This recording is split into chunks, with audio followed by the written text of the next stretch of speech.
Hello and welcome back to the Fantasy Playmakers. In today's video, I'm going to be doing my last set of positional rankings for the 2022 season. So I've already done the running backs, wide receivers, and quarterbacks. It's time today to go through my top 12 tight ends. Kind of just a rough, sketch going into the offseason. Never too early to start looking into next season content. But let's just start it off here at number 1. And I have Travis Kelce. I do think there may be some debate this offseason between Travis Kelce or Mark Andrews, but right now I'm going to have Kelce at this number 1 spot. He's finished as a top 2 tight end in points per game in the last 6 seasons. That is just absurd consistency. He's been incredibly consistent from a year-to-year perspective. He's had over 80 receptions and over 1,100 receiving yards in that 6-season span. So not only is he producing every single year, but he also is on the field basically every single game. After only playing in 1 game his rookie year, he has only missed 3 games over the past 8 seasons. I mean, that is just crazy, really at any position.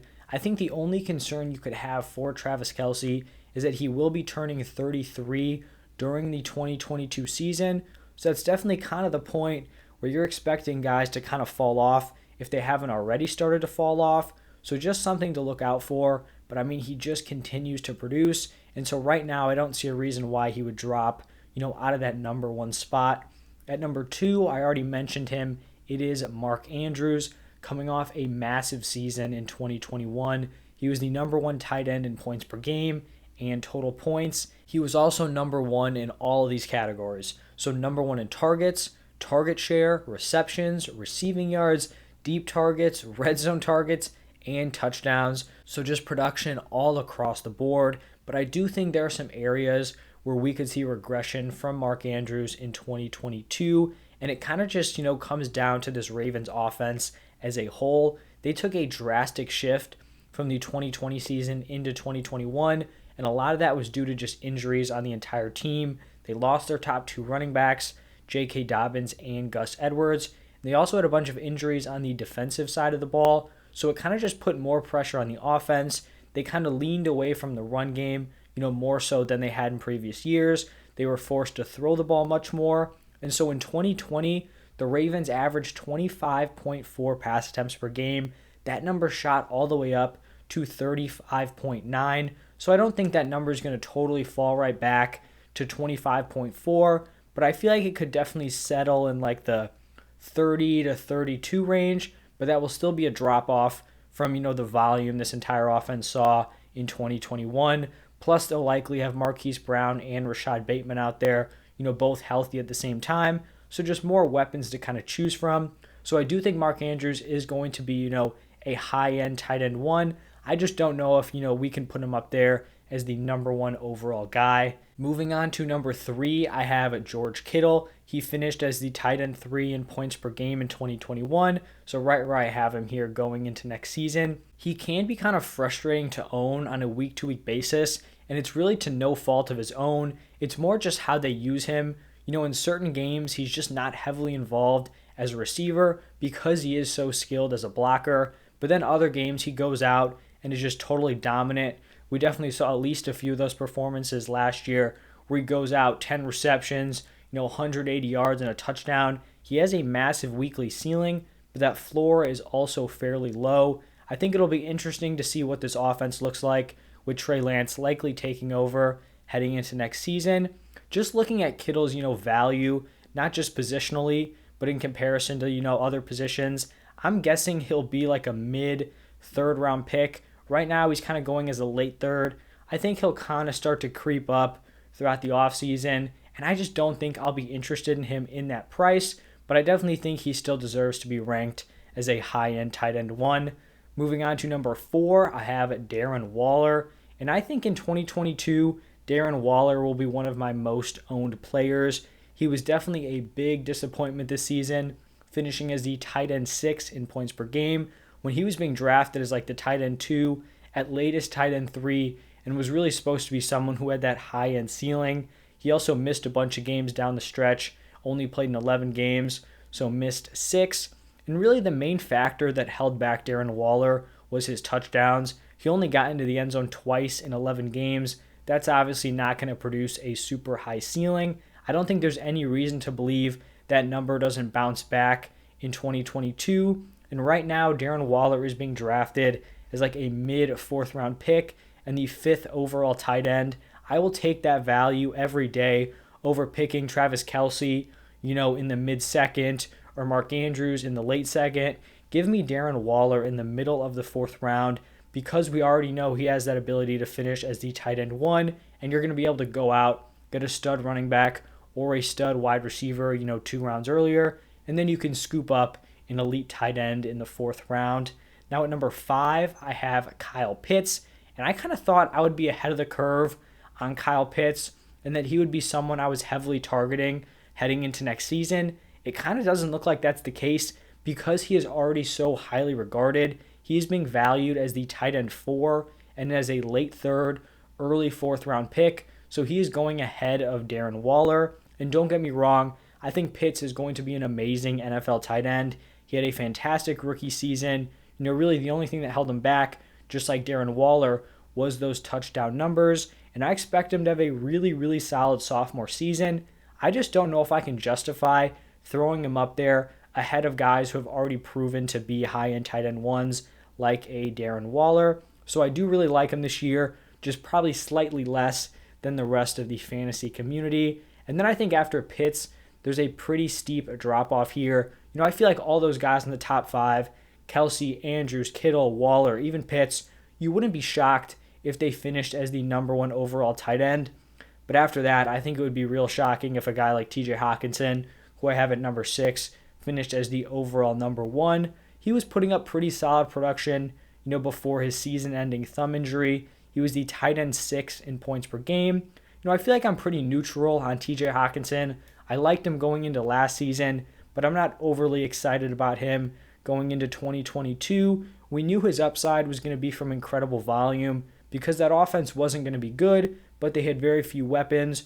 We knew he was a very competent receiver. So if he could command a huge target share, that would really be where his production came from. It was okay, but when we're looking forward into next year, I'm not really expecting a huge upgrade at quarterback. They probably just go into it with Jared Goff, kind of try to reload in the draft. The quarterbacks are not great this season, so I don't think they're going to draft someone at they have like the number 2 pick. Maybe they move back, but year 1, are they really going to be that big of an upgrade over Goff? There could also be more weapons coming into this offseason.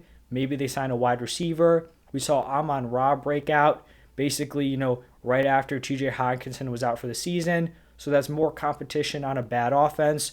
A lot of this sounds kind of negative, but I do think, he's ahead of the guys behind him, but then also very clearly behind a lot of the players in front of him. Number 7 is going to be Dallas Goedert, and I think, he'll be a decent mid to late round tight end option. He'll be operating as the tight end number 1, on his roster for the entire season, which is something he hasn't done yet. It's always been that duo of himself and Zach Ertz. He also finished the season pretty strongly with 21 receptions and 339 receiving yards in his last 4 games. Hopefully for Goedert, Jalen Hurts is able to take a step forward as a passer. That'll just help his overall ceiling. I think this Eagles offense could look a lot different heading into 2022. So something we'll just kind of evaluate throughout the offseason. At number 8, I have Dawson Knox. He had a breakout 2021 season, finished as the tight end 9 in points per game, and really just had some huge, high ceiling performances. My concern for Dawson Knox moving forward is that he broke out with touchdowns and not volume. So you look at a guy like Kyle Pitts, who actually finished, lower than Dawson Knox in points per game. He was great in terms of volume, lacked touchdowns.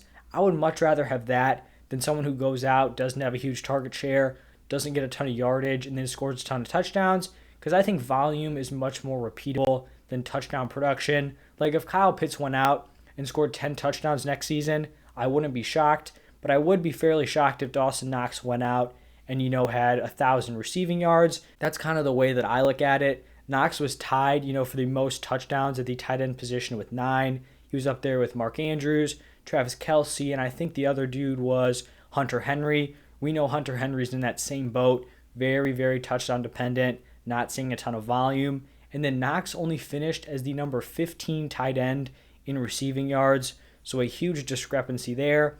I do think I'm probably going to be avoiding him heading into next season just because his price is going to be a little bit inflated. But if he can see an increase in volume, we know he has a really solid role as a red zone threat in an offense that's going to be high scoring. They're going to have a lot of passing touchdowns. That could kind of bump him up to a mid-tier tight end 1 finish.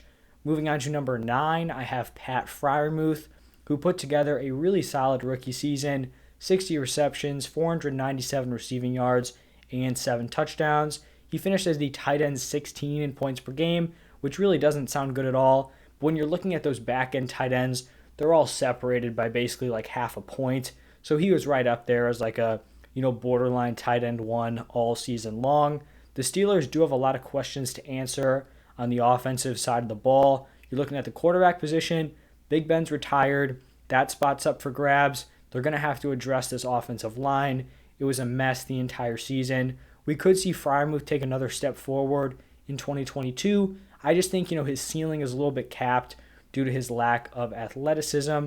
You're looking at those top-tier tight end 1s. Almost every single guy who finishes up there is a freak athlete. Unfortunately, Pat Freiermuth is not that, but he still could be, a solid mid-tier tight end 1 play. And then these last 3 players here are actually all going to be free agents. So kind of the uncertainty of their landing spot is going to play into these rankings. But at number 10, I have Mike Gesicki. The last 3 years, he's ranged from like a high-end tight end 2 to a low-end tight end 1. So kind of in that similar range. The appeal to Mike Gesicki is that we know he is an elite athlete and he plays almost entirely out wide or in the slot. So he's not going to be tasked with blocking, a ton throughout the game. He basically is a wide receiver with a tight end designation. We'll see what offense he goes to. I do think he could definitely find a better spot than Miami. But then, how's he going to be used? Are they going to put him more on the line? We are just not sure. At number 11, I have Dalton Schultz. Like I mentioned, he is also going to be a free agent. I think he would shoot up this list if he re-signs with the Cowboys. He broke out this past year, finished as the tight end 5 in points per game. Really just a well-rounded season in terms of volume and touchdown production. I just don't know how much trust I would have in him if he went to another team in a different situation, just because the 2021 season really was his only year of fantasy-relevant production. So I would feel much more comfortable with him re-signing with the Cowboys. And then the final player on this top 12, I have Zach Ertz here at number 12. This past year, he showed that he is definitely not washed up and still has some juice to compete. He finished as the tight end 10 in points per game. I think re-signing with the Cardinals probably seems like one of his top options. You're going to be playing with a stud quarterback in a high-scoring offense, and we know he can produce in that system. I don't think he has that elite tight end potential anymore that we saw, a few years ago earlier in his career, but he's totally shown that he could be a serviceable back-end tight end 1 and someone, you feel fairly confident throwing into your lineup on a week-to-week basis. That is going to wrap it up for my 2022 tight end rankings. Thank you guys so much for tuning in. Next week, I'm going to be going through some incoming rookie rankings, just looking at the quarterbacks, wide receivers, and running backs, maybe tight ends too, and then maybe posting like how I would, draft a first round of a rookie mock draft, stuff like that. So stay tuned for all of that. Thank you guys for stopping by, and I'll see you in the next one.